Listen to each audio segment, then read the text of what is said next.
এখানে টেলিফোনের মাধ্যমে জানানো হবে।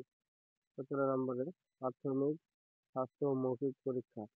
লিখিত ও পরীক্ষার উত্তীর্ণ প্রার্থীদের স্বাস্থ্য ও মৌখিক আগামী ২৬ ১৬ মার্চ এখানে ১৬ মার্চ ২০২৫ হতে ২৪ মার্চ ২০২৫ তারিখ পর্যন্ত দ্বিতীয় মাসিক হবে। এগুলো তোমরা করে দিবে, হ্যাঁ? এই থাকবেটা আমাকে বললে আমি তোমাদেরকে দিয়ে দেবো। এবারে আসি,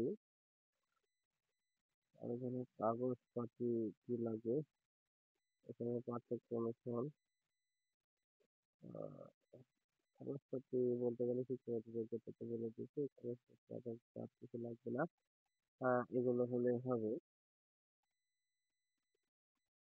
আমি এগুলো লিখে দিচ্ছি, তোমাদের সুযোগ সুবিধা আর কি এগুলা দেখাচ্ছে। ধন্যবাদ সবাইকে, আজকে এই পর্যন্তই। তোমরা অবশ্যই আমার চ্যানেলটি সাবস্ক্রাইব করে রাখবা নতুন নতুন ভিডিও পাওয়ার জন্য। ধন্যবাদ।